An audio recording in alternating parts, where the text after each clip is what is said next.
Long ago, in the lush, sun-warmed lands of the Yoruba people, there was a forest so deep and vast that even the bravest hunters feared its heart.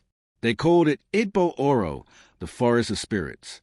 The canopy was so thick that sunlight fell only in broken golden shards, dancing across the earth like scattered coins. The wind here spoke in whispers, and the animals, clever, proud, and strong, lived by laws older than memory. In this forest lived Káńgún, a leopard feared by all. His coat was a tapestry of gold and black, his eyes like polished amber, and his roar rolled through the trees like distant thunder. Káńgún was not just any leopard, he was the king of Igbo Oro. Every creature gave him space, for he was fierce, cunning, and quick to punish those who crossed him. But for all his power, Káńgún had one great weakness. He loved music. From time to time, the leopard would hear the faint rhythms of talking drums carried on the wind from the nearby village of Itoro. The drummers had played bata, gangan, and dundun drums, beating out rhythms that told stories, called the gods, and sang the history of the people. Káńgún would lie in the shadows, tail twitching, listening for hours. One day, as he prowled near the forest edge, Káńgún saw something strange. A small hunter, barely more than a boy, carrying a magnificent drum slung over his shoulder. The drum was unlike any he had ever seen, its body carved from Iroko wood, polished smooth, and its skin taut with antelope hide.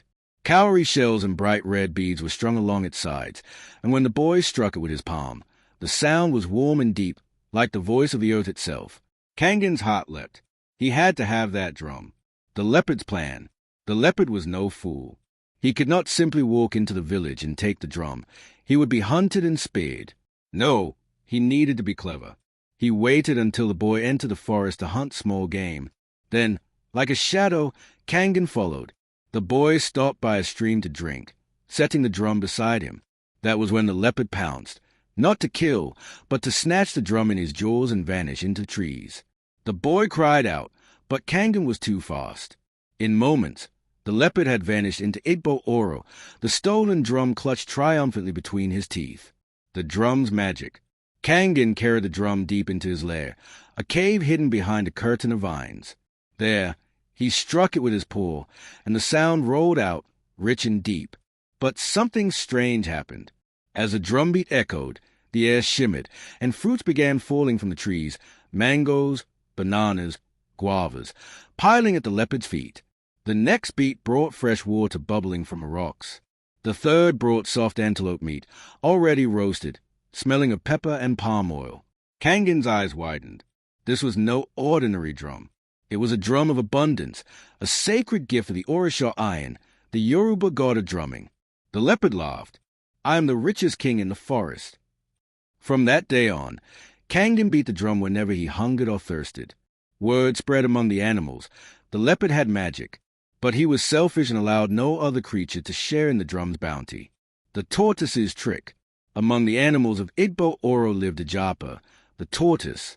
Ijapa was slow of foot but sharp of mind, and he disliked the leopard's greed.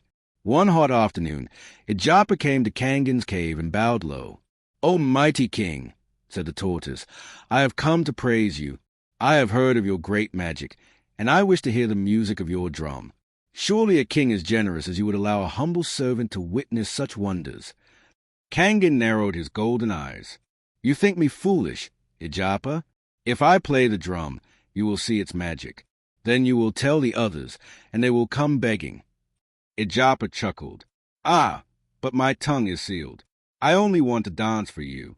Surely a king deserves entertainment while he eats." The leopard considered. It pleased him to be praised. "Very well," he said, "but you must stay far back, where you cannot touch the drum." And so Káńgún beat the drum. Mangoes and roasted meat spilled forth, and Ijapa danced, shuffling in slow circles. But as he danced, he inched closer, closer, closer. At the perfect moment, Ijapa leapt, quicker than the leopard expected, and struck the drum himself. But instead of food, the air filled with a deafening sound of war drums. The ground shook, birds burst from the trees, and from the forest came a terrible noise, the hunters of Itoro answering the call of the drum. The leopard's downfall. The hunters burst into the clearing with spears and nets.